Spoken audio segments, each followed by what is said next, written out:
you know that the person you are with is the right person for you? Whoa, popular, huh? It once happened.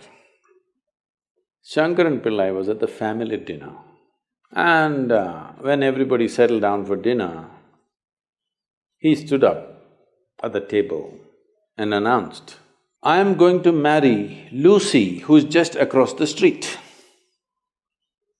I hope that's not the name. No, it is. Then the father said, "What? You going to marry Lucy? She has nothing. She's like a tramp. You're going to marry that Lucy?" Mother said, "What? You're going to marry that Lucy?" The uncles always pitch in these kind of matters, you know. Uncle said, "What? You're going to marry that Lucy? Have you seen her hair? It looks fake." The aunt, "What? You're going to marry Lucy? She's always painted. You're going to marry that painted woman?" The little boy, the nephew, can't be left out. He said, "You're going to marry Lucy, she doesn't even know what is cricket. How can you marry her?" Shankaran Pillai stood his ground and said, "Yes, I'm going to marry Lucy." Everybody asked in one voice, "Why?" He said, "Because she has no family." There are no many opinions to battle with. So, who is the right person? I don't want to take away all the romance from your life. But let me tell you this, there is no right person on this planet. If you put your heart into something, something may become wonderful. Is it the right thing? There is no right thing. Nobody ever found the right person anywhere, okay? If you get into that kind of unrealistic mindset, "I have found the right person," oh, you will be soon disappointed. You must understand, there is no right person.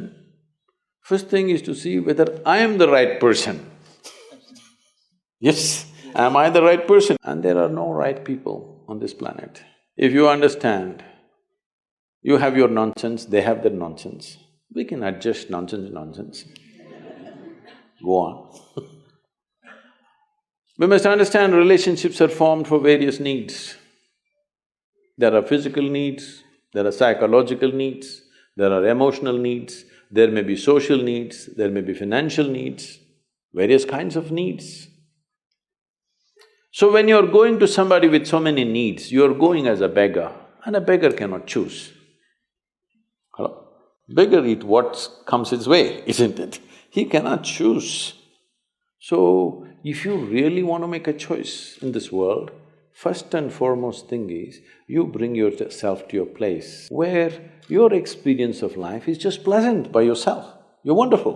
Now, let us see what gets drawn to this one. If you're really wonderful, things will happen in every way, I'm saying. In terms of career, in terms of marriage, in terms of relationships, the best will happen to you because you made yourself like this. Instead of trying to work on somebody and fix them, if you work upon yourself and make you so wonderful that everybody wants to be with you, then there is a choice. And this whole thing is an American thing, that there is a soulmate somewhere. God made just one more person just for you. But these days, every 2 years, he keeps making one more person just for you. Obviously, God is making too many mistakes with you. See, body needs a mate, understandable. Maybe psychologically also you need a mate, understandable. Emotionally you need a mate. A soul cannot need a mate. So soul doesn't need a mate, nor was some person made perfectly for you, okay? This creation makes all kinds of unique idiots. If you understand you are one kind of idiot and the others are different kind, you will understand their nonsense because you know you got your stuff. If you think you're perfect and God has chosen you and He's made another person perfect somewhere else, you're heading for a disaster, okay? There's no such thing.